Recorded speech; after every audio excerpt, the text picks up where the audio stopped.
Saat banyak negara masih sibuk berdebat, saling lempar tanggung jawab, atau hanya menutup situs tanpa menyentuh dalangnya, Myanmar memilih jalan berbeda, bertindak, tanpa banyak konferensi pers, tanpa janji kosong.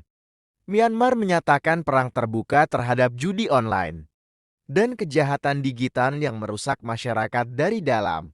Bagi Myanmar, judi online bukan sekadar hiburan ilegal.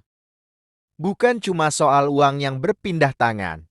Judi online dipandang sebagai alat eksploitasi rakyat kecil, pintu masuk ke pencucian uang, sumber perdagangan manusia dan penipuan digital, mesin yang menghancurkan keluarga dan generasi muda. Karena itu, pendekatan setengah-setengah dianggap gagal sejak awal. Myanmar tidak berhenti pada pemblokiran situs. Tidak puas hanya dengan menangkap pemain kecil. Yang disasar adalah pusat operasi, server, dan sistem pembayaran, koordinator lapangan, dalang dan pemodal utama. Gedung-gedung operasi digerebek, perangkat digital disita, jaringan lintas negara dibongkar. Pesannya jelas, tidak ada tempat aman bagi sindikat judi online, dimanapun mereka bersembunyi. Dalam banyak penggerebekan, Myanmar menemukan bahwa judi online hanyalah pintu depan. Di belakangnya tersembunyi penipuan digital internasional, perdagangan manusia, pemaksaan tenaga kerja, penyekapan warga asing. Banyak korban ternyata bukan pelaku, melainkan orang-orang yang dipaksa bekerja oleh sindikat.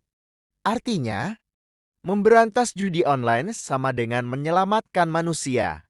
Dan inilah alasan mengapa Myanmar memilih bertindak ekstrem. Karena yang dipertaruhkan bukan hanya uang, tapi nyawa dan masa depan. Sekarang mari kita bandingkan. Di banyak negara lain, situs diblokir tapi muncul lagi esok hari. Bandar besar tetap bebas. Aliran uang tidak disentuh. Penegakan hukum sering berhenti di level bawah. Ada negara yang takut kehilangan arus ekonomi, takut tekanan investor, atau terjebak birokrasi dan kompromi politik. Hasilnya, judi online tumbuh seperti kepala hidra. Dipotong satu, tumbuh dua. Myanmar tahu langkah ini tidak populer. Tidak semua pihak senang. Tidak semua negara berani melakukannya. Tapi Myanmar memilih kedaulatan hukum di atas tekanan luar. Keselamatan rakyat di atas keuntungan jangka pendek. Ketegasan di atas pencitraan. Ini bukan langkah aman. Ini langkah berani. Tindakan Myanmar mengirim sinyal jelas.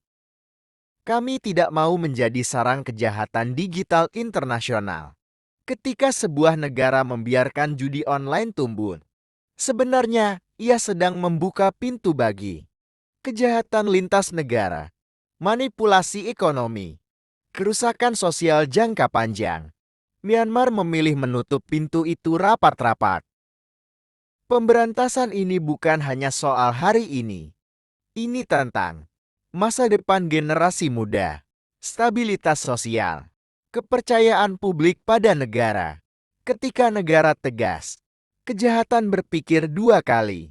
Ketika negara ragu, kejahatan merasa diundang.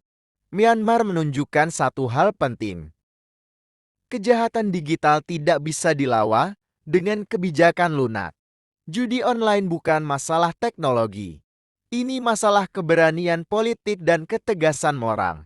Saat negara lain masih berdiskusi, Myanmar sudah bertindak. Dan ketika sebuah negara benar-benar memutuskan untuk membasmi kejahatan sampai ke akar, tidak ada server yang cukup jauh, tidak ada jaringan yang cukup kuat, dan tidak ada sindikat yang benar-benar aman.